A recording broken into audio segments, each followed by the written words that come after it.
നമസ്കാരം, ഞാൻ doctor Sabarinath, senior consultant nephrologist. നമ്മളുടെ ശരീരത്തിൽ വൃക്കകൾ എന്ത് പ്രവർത്തനമാണ് നടത്തുന്നത്? വൃക്കകളുടെ പ്രവർത്തന മാന്ദ്യം കാരണം എന്തൊക്കെ ബുദ്ധിമുട്ടുകൾ നമ്മുടെ ശരീരത്തിലുണ്ടാകുന്നു എന്നതിനെപ്പറ്റി നമുക്കിന്ന് ചിന്തിക്കാം. നമ്മുടെ ശരീരത്തിലെ വേസ്റ്റ് സബ്സ്റ്റൻസസ് അല്ലെങ്കിൽ വിഷവസ്തുക്കൾ വെളിയിലേക്ക് വിസർജനം ചെയ്യുന്ന പ്രധാനപ്പെട്ട അവയവങ്ങളാണ് കിഡ്നി അഥവാ വൃക്കകൾ. നമ്മുടെ ശരീരത്തിൽ 2 വൃക്കകളുണ്ട്. ശരീരത്തിൻ്റെ 2 ഭാഗങ്ങളിലുമായി ഓരോ വൃക്കകളുണ്ട്. അങ്ങനെ 2 വൃക്കകളാണ് നമ്മുടെ ശരീരത്തിലുള്ളത്. ഇവ നമ്മുടെ ശരീരത്തിലുള്ള വിഷവസ്തുക്കളെ വെളിയിലേക്ക് ഉന്മൂലനം ചെയ്യുന്നു. കൂടാതെ നമ്മുടെ ശരീരത്തിലെ വെള്ളത്തിൻ്റെ സന്തുലിതാവസ്ഥയെ നിയന്ത്രിക്കുന്ന പ്രധാനപ്പെട്ട അവയവം കൂടിയാണ് വൃക്കകൾ അഥവാ കിഡ്നീസ്. അതുപോലെ തന്നെ നമ്മുടെ ശരീരത്തിലുള്ള ആസിഡ് എന്ന് പറയുന്ന സാധനത്തിൻ്റെ സന്തുലിതാവസ്ഥയെയും നിയന്ത്രിക്കുന്ന പ്രധാനപ്പെട്ട അവയവമാണ് വൃക്കകൾ.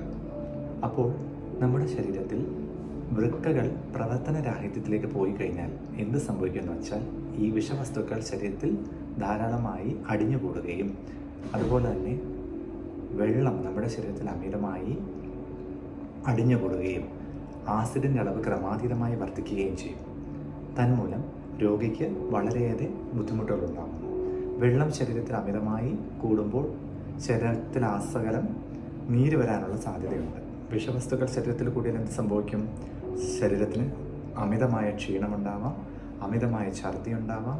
രോഗിയുടെ യൂറിയ പോലെയുള്ള വിഷവസ്തുക്കൾ കൂടിയാൽ രോഗിയുടെ മാനസിക നിലയിലും പ്രധാനപ്പെട്ട ബോധം നഷ്ടപ്പെടുകയും ഒക്കെ ചെയ്തെന്ന് വരാം. ആ സമയത്താണ് നമ്മൾ ശരിക്കും ഡയാലിസിസ് പോലെയുള്ള ചികിത്സയെപ്പറ്റി ചിന്തിച്ചു തുടങ്ങുന്നത്. അതുപോലെ തന്നെ ശരീരത്തിലെ ആസിഡിൻ്റെ അളവ് കൂടിയാൽ മറ്റെല്ലാ അവയവങ്ങളെയും, ഹൃദയം, നമ്മളുടെ എല്ലുകൾ, എല്ലാ അവയവങ്ങൾക്കും അത് പ്രതികൂല സാഹചര്യം ഒരുക്കുകയും അവയെല്ലാം തകരാറിലേക്ക് കൊണ്ടുപോവുകയും ചെയ്യും. അപ്പോൾ ഇത്രയും പ്രധാനപ്പെട്ട ഒരു പ്രവർത്തനമാണ് കിഡ്നി കാഴ്ചവെക്കുന്നത്.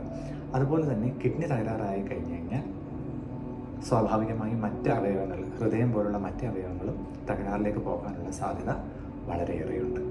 അപ്പോൾ വൃക്കകളുടെ ആരോഗ്യം നിലനിർത്തേണ്ടതും അതിനെ സംരക്ഷിക്കേണ്ടതും നമ്മളുടെ എല്ലാവരുടെയും പ്രധാനപ്പെട്ട ഉത്തരവാദിത്തമാണ്. ആയതിനാൽ വൃക്കകളുടെ സംരക്ഷണത്തിനായി നമുക്ക് ഏവർക്കും പ്രത്യേകം ശ്രദ്ധ കൊടുക്കാം. നന്ദി.